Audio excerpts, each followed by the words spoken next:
Melissa, And I'm Sawyer. and we'll be going over the differences between even and odd functions. Okay, so the even and odd properties of functions come from the unit circle, and the functions themselves are the representations of what happens as you go around.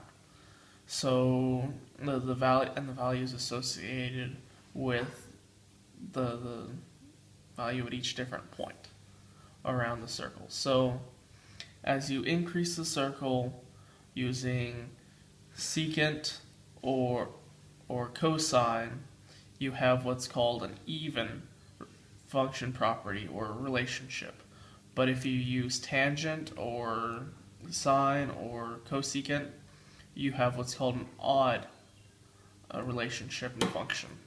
And the functions themselves. This is a cosine graph, and you can see that whether you're going this way on the graph or you're going this way on the graph, the 2 points will always be the same different distance from the x-axis, at least on the parent graph.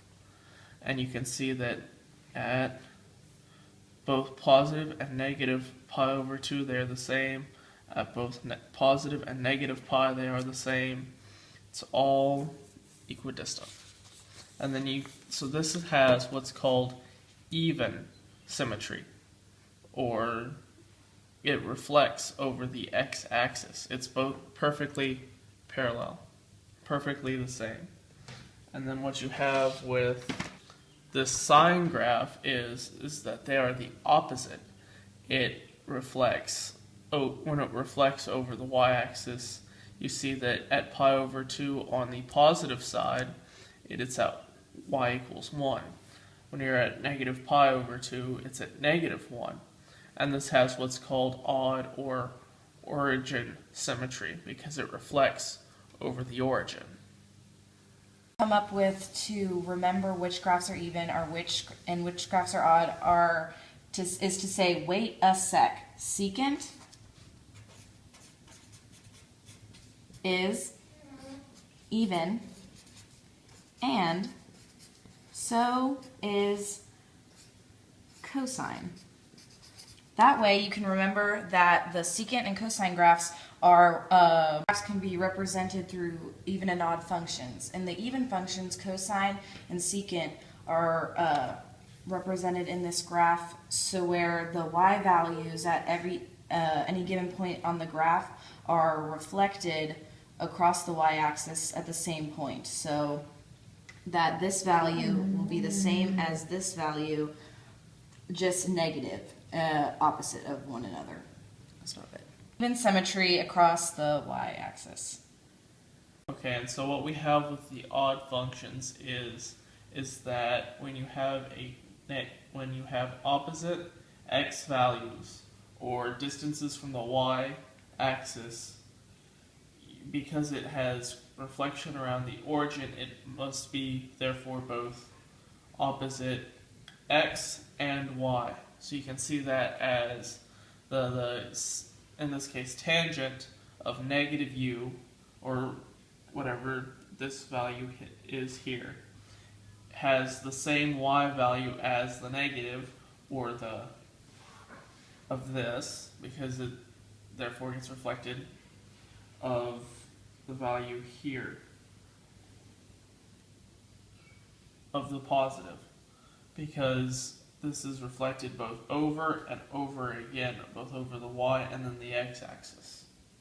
And you can see that on the sine graph as well. If you have negative pi as your x value and positive pi, well, the positive pi, in order for these two to be equal, has to be the opposite, negative. So in order for it to be equal. And one of the common mistakes kids make when trying to identify an even or an odd function is if there's any vertical or horizontal transformations. So while the parent graph for sine is clearly odd, what you might see is a function where the equation is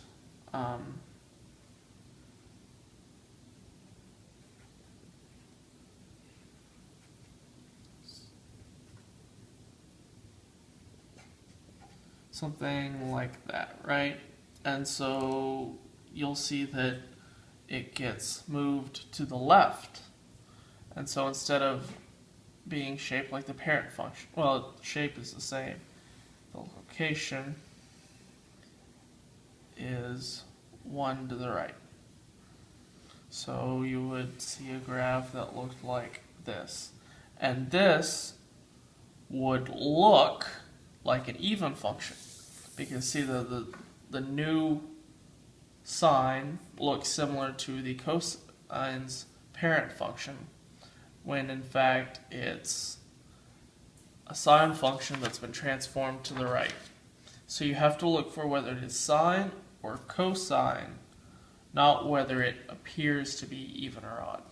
Another error people make is that whenever writing odd functions, they forget to put the negative in front of the equation on the other side, because even does not you do not see a negative and moved in to the front of the equation.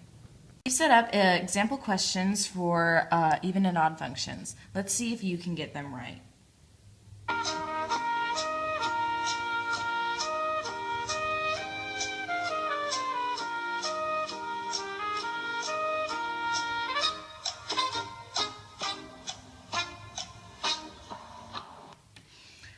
The correct answer to this problem is odd because it has symmetry about the origin.